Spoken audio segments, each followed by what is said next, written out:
welcome back. It's fantastic to have you back. It's one of your first gigs ahead of the brand new album. How are you feeling about playing one of your first gigs? We're excited.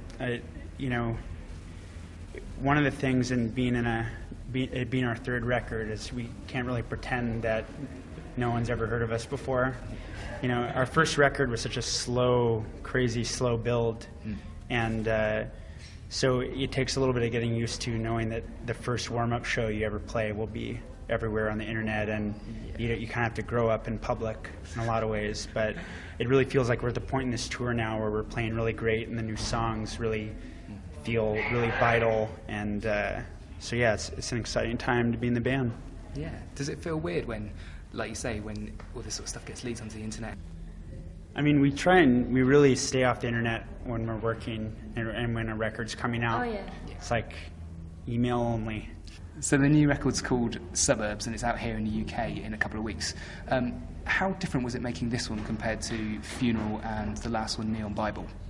This time we were kind of coming off a bit of a break, and it very much felt like we were going to summer camp kind of when we were starting the record. Like we were kind of naturally coming back together and playing music just to play again. Yeah. And yeah, not really better or worse, just different points in our lives, I guess. In an interview already, Will's mentioned that he thinks that the album's sort of half rock and roll, half electronic. I mean, what do you think he sort of meant by that? He took a master's class in electronic music for this record. Yeah. I mean, I've always loved, I grew up listening to bands like Depeche Mode and New Order and bands that used a lot of sequences and synth stuff.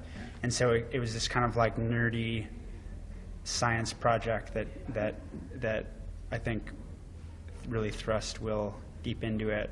And I think if the record doesn't sound electronic, then that's like the greatest compliment, because I mean, there's songs to me on this record that sound like Depeche Mode mixed with Neil Young, and that's kind of a weird combo, and if it doesn't sound weird, then I think that's a success. Yeah, totally. It just sounds like music. It's like, yes, thank God. We fooled you. Tick in the box. We fooled you.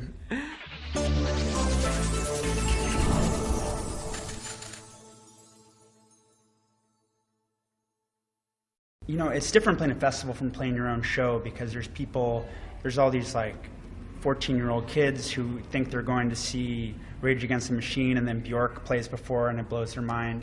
There's a lot of like really people there for a lot of different reasons, and so it is a really different crowd dynamic. But I mean, we always just approach it as music, and just I don't think we've ever been nervous before shows, or the only thing that makes me nervous is playing for my parents at Christmas in the living room, to be honest. But you still do that, Win? Not really, because it makes me crazy.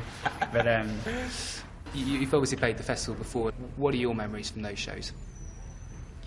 It seems to always be Sarah, our violinist's birthday when we're at Leeds. It's like our official birthday location. So I really remember it being Sarah's birthday and going out and riding the Ferris wheel in Leeds, and yeah, I mean, it was just kind of a whirlwind at that time. One of the other things that fans are particularly excited about is the fact that Libertines are playing just before yourselves at Reading and Leeds. I mean, is that a band that you know of, familiar with, fans of? What? The Libertines? Yeah, you know it. They were an exciting rock band, so yeah, I think it'll be a good double bill.